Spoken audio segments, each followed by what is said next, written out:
Thank you very much. So thank you very much for inviting me here today. I'd like to present some work that we've been currently doing in the Environmental Ergonomics Research Centre at Loughborough University on muscle temperature and central feedback-mediated central fatigue.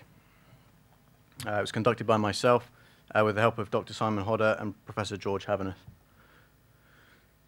So I'll try not to cover too much what we've already discussed, but briefly, hypothermia has been shown to reduce exercise performance, and this has been shown to work through central factors, which have obviously already been discussed at quite some depth. Increases in brain and skin temperature are thought to be major causes of central fatigue. And interestingly, hypothermia appears to have an inverse effect. So by decreasing body core temperature, we're able to reduce the central fatigue and therefore increase our voluntary activation of the muscle. However, currently, previous research has suggested that muscle temperature is not a limiting factor. So studies that Sebastian just covered by Thomas et al. Have shown that, that the limiting factor follows the trend of T-core, core temperature, as opposed to muscle temperature. However, there were some limitations with this study, mainly in the short duration contractions. Short duration contractions are known not to stimulate our sensory tolerance limit. And our sensory tolerance limit, by this I mean the feedback from the muscle, the pain sensation that we perceive as a result of fatiguing exercise. And Aman et al. Have recently shown that only high neural drive, high fatigue, high muscle fatigue exercise is able to stimulate our sensory tolerance limit through these mechanisms. Other small limitations that we tried to address in this study was to try and control for different muscle temperatures between subjects. So for example, previous cooling and heating times have been based on a time to immersion protocol, as opposed to setting the muscle temperature to a specific level using intramuscular thermocouples.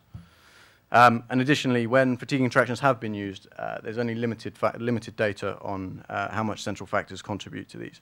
So we look to try and research using T-muscle manipulation or muscle temperature manipulation without altering T-core. It's a little bit more difficult than first appeared, but I'll explain a little bit more about that in a bit. And again, like I said, we used a pre-range set of muscle temperatures. So we were using immersion times based on reaching a specific muscle temperature. Additionally, we tried to look at fatigue development over long duration, high fatigue, high peripheral fatigue contractions. So our experimental procedure was a little bit like this. We had 5 different muscle temperatures ranging from 22 degrees, 28, 34, 37 to 38.5 degrees.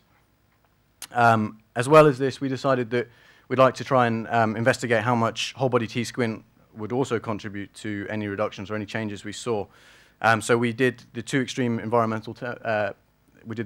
muscle temperatures in extreme environments as well, of -5 and 38 degrees centigrade. So a brief overview of our experimental procedure was that we used pre- and post-water immersion neuromuscular function testing, where we used twitch interpolation to measure central and peripheral factors in response to acute changes in muscle temperature. Shortly followed by that, we did our 120-second sustained isometric contraction using twitch interpolation every 30 seconds to quantify fatigue development in response to changes in muscle temperature.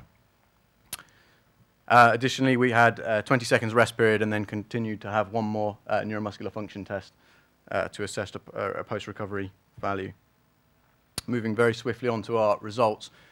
Mean force output, supporting previous research, has shown that we had an inverse or negative relationship with muscle temperature. So that is, when muscle temperature increased, mean force output decreased. And this was significant for the effect of muscle temperature and was significantly different between conditions in pairwise comparisons, except for where indicated by non-significant. That is to say that cold was significantly different from neutral, warm, and hot, but didn't quite reach significance from cold.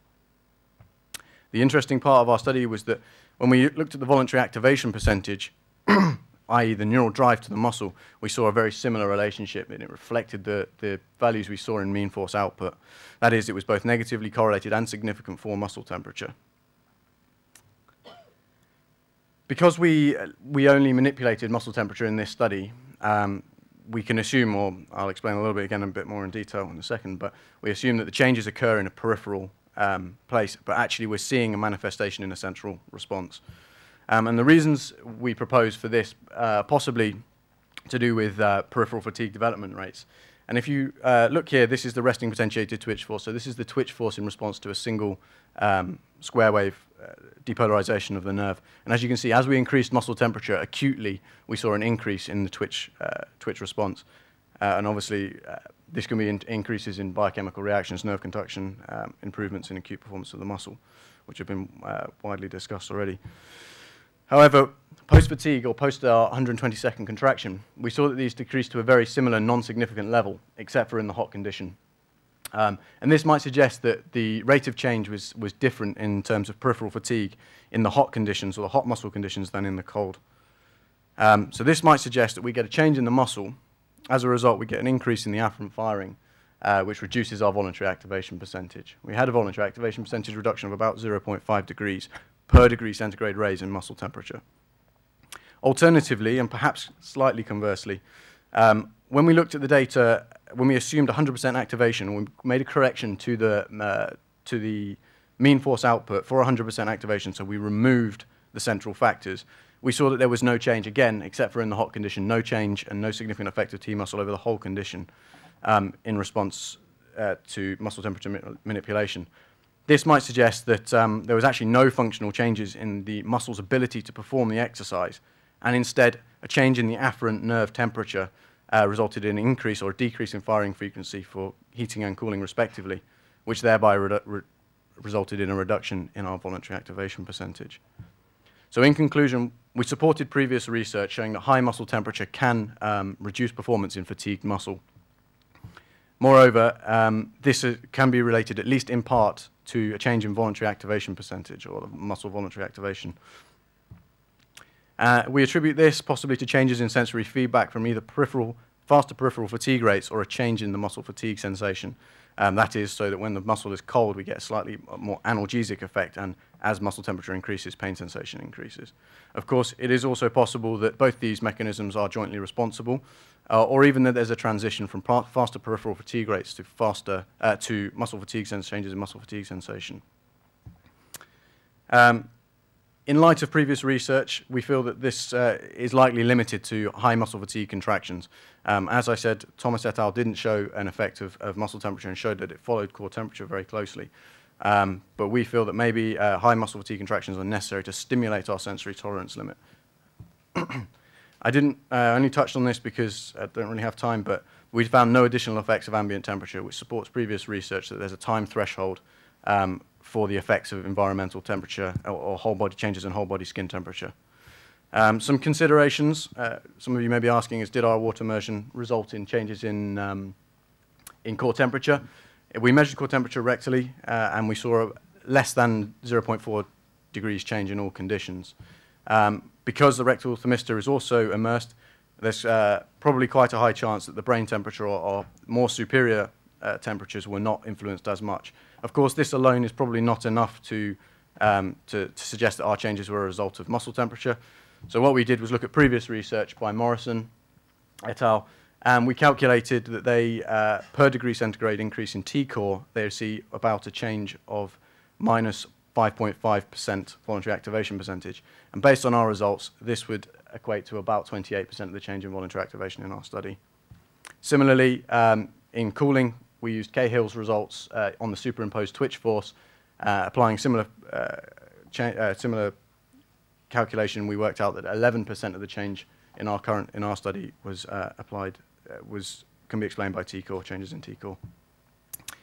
Another factor that we should probably just consider briefly is that maybe there's an antagonistic interaction between T-core and T-muscle in regulation of voluntary activation. That is to say that if and when both mechanisms are active, T-core takes precedence, or core temperature takes precedence over muscle temperature. And that could be also explain why we have a slightly converse results to Thomas et al. And lastly, this study was based on isometric exercise. As we know, there's differences between dynamic and isometric exercise. And therefore, I think my take-home message is I'm not necessarily condoning reducing muscle temperature until we've examined whether or not these effects have similar effects on dynamic exercise. Instead, maybe we should be careful about which exercises we're choosing to increase muscle temperature during, for example, the use of the hot pants, etc., for those of you who know about that. Thank you very much. I'll happily take any questions now. Thank you very much for staying on time. Any questions?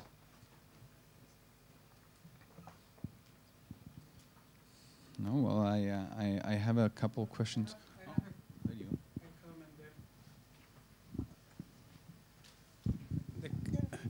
I think it is critical that you also test dynamic contractions, because if you go to an extreme and you use bicycling, you can change skin temperature quite a lot, and you still, if you don't change core, you achieve the same performance and peak power.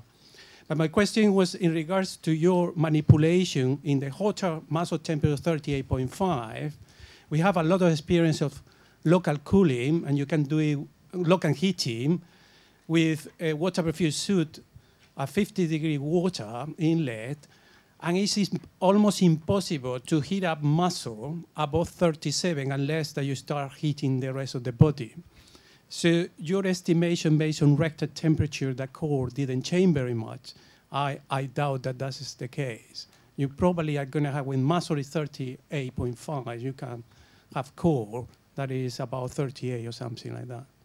So that, in a way, in order to rule out the local versus systemic effect, is a confounding variable.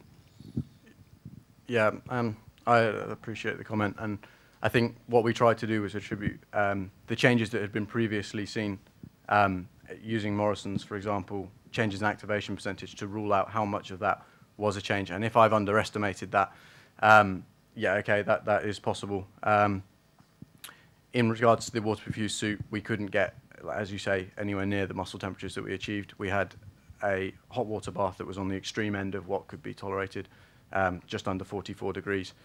And immersion times were ranging from 30 to 40 minutes.